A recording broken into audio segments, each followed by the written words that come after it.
Maniniwala ba kayo na ang karne nito ay galing lang sa scrap na karne ng baka? Alam niyo po ba yung scrap na karne ng baka? Yun po yung parte ng baka or parte ng karne ng baka or baboy na hindi na binibenta sa palengke or hindi na talaga siya nabibili. Ganon. Ang hirap i-explain, di ba? Pero yun nga mga palangga, ang reseping ito ay galing sa scrap na karne ng baka. At napakasarap nito mga palangga. Hindi ko akalain na ganito pala ito kasarap. Ginawan ko lang po ito ng recipe na version galing sa pares. Pero guys, grabe ang sarap niya talaga. Kaya naman mga palangga, kung gusto niyo po subukan ang reseping ito, aba naman, ano pa bang inaantay mo? Edi watch mo na yung full video. May mga additional ingredient lang ito mga palangga. Arat na!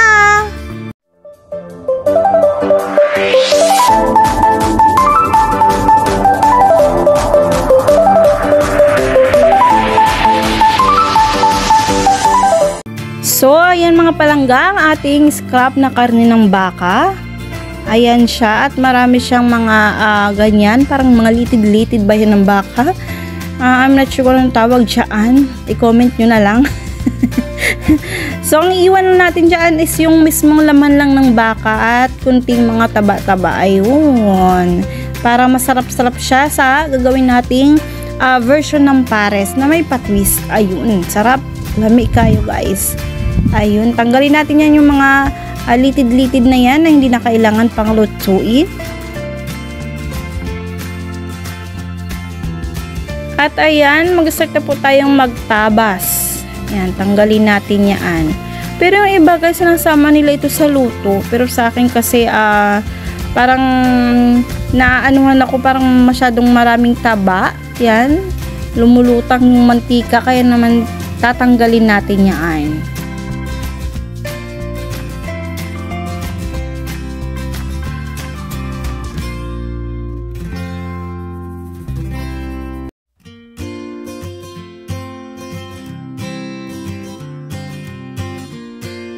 At nalinis na nga natin yung kabilang side, kaya naman dito na naman tayo sa kabila magtabas ng mga taba-taba nitong baka o mga litid-litid ba ito?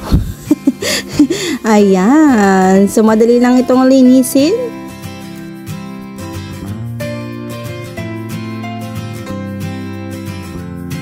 So ayan ang mga palangga, nalinis na natin yung ating karne ng baka. Aakalain mo bang patapon yan or hindi na mabinta sa palengke? Nako, diskarte lang yung mga palangga. Oh, sipin nyo yun. Grabe ka malaman pa. Ayan, kaya naman hihiwain na natin yan mga palangging. Ayun.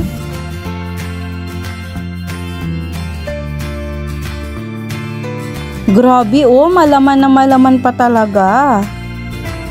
Nasa diskarte na lang talaga yan, kahit na yung karne na hindi mo naakalain na pwede pang maluluto mo pa pala. Ang laman oh, grabe, ang sarap. Lutuin, gawing pares. So, hihiwain lang natin ito ng pa-cubes. Ayun, pa-cubes lang natin siyang hihiwain mga palangga. Kasi ganoon naman talaga yung pagkakahiwa, diba, ng pang pares. Eh, pwede pa nga yata pang steak to charot. Pang pares lang talaga mga palangga. Ayan, hiwain natin ng pa-cubes lang.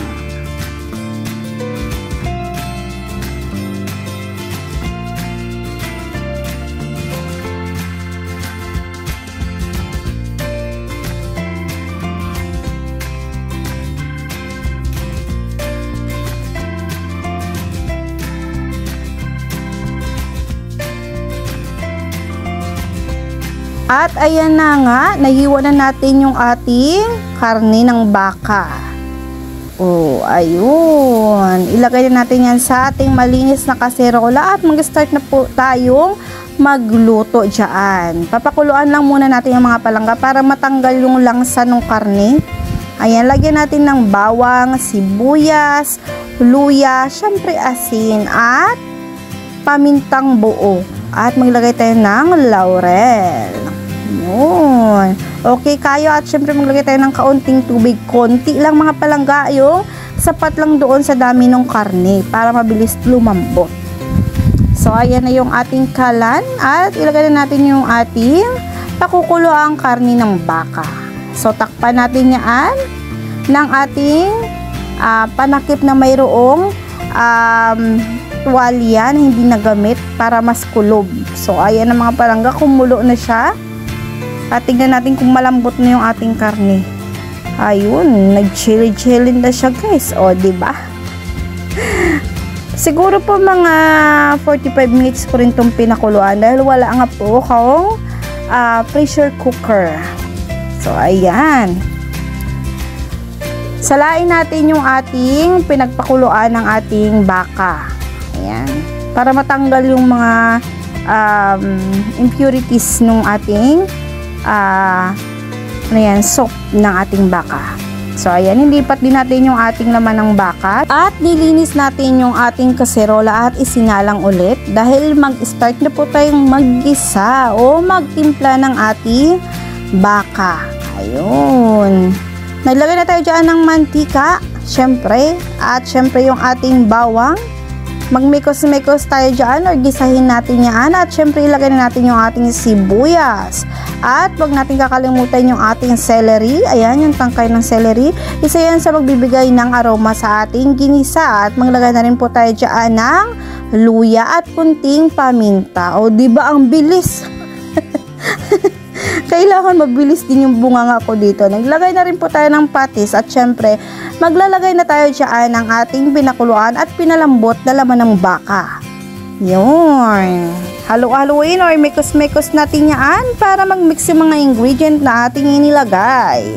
Maglagay na rin po tayo dyan ng tomato paste. Yun. Ayan ang ating patwi sa ating pares at talaga namang nagbigay siya ng extra flavor doon sa ating beef pares. Diba? Lamig kayo guys. Diyos ko po. May ulam ka na, may pulutan ka pa. Diba? 2 in 1 yarn. Ayan, naglagay na po ako ng isang tagay na soy sauce. Ayan. Isang tagay ka lang. Siyempre, lagay na po natin dyan or ibalik na po natin yung ating yung pinagpakuluan na sabaw ng baka. Dahil mas malasa yun. At naglagay po ako dyan ng sibot at saka ng star anise. Yun. At syempre maglagay na rin po tayo ng tomato sauce. Yan. 90 grams lang po ang aking ginamit. At minikos-mikos natin yan. Takpan, antayin na kumulo. So ayan na siya mga palangga. Ang bilis, no? At this point, maglalagay tayo ng brown sugar. Yun. Siguro po mga 2 tablespoon. Yan. At i-adjust nyo na lang guys kung gusto nyo pa ng mas matamis or ayaw nyo ng matamis. I-adjust nyo lang po. Tikman-tikman nyo po yung inyong niluluto. Ayan, naglagay ako dyan ng liquid seasoning at naglagay rin po tayo ng cornstarch at saka inalalay ko lang po yung lagay ng cornstarch. Ayun. Pag nakuha ko na po yung tamang lapot ay okay na po yan. At naglagay po ako dyan na beef cubes, 1 peraso laang. So, ayan, naglagay na rin po tayo dyan ng dahon ng sibuyas. Grabe, ang bango-bango niyan guys. Alam niyo po ba yung nagpabango dyan? Yung star anise at saka yung sibot. Lamia kayo. Kaya naman, goods na. Kaya naman mag-presentation na tayo. Kita nyo ba yan? Grabe, kanin na lang na mainit ang kulang at saka sili. Ang sarap. Tapos sa pakalambot pa ng baka, kahit wala po kami pressure cooker, mga palangga, aba naman, napalambot po namin ito ng masarap talaga, ng malambot talaga. Yun. Sabaw pa lang, sarsa pa lang, ulam na. O, diba? Saan ka dyan? Lamia kayo guys. Sana natakam po kayo at subukan nyo ang resiping ito. Talaga namang mag-comment agad kayo kung hindi masarap. Ayan, thank you so much po sa inyong panonood ng aking YouTube channel. Sana po mga palangga hindi kayo magsawa sumubaybay sa aking mga uploads. Ayun, tara let's magkaon na kita. Lamig kayo.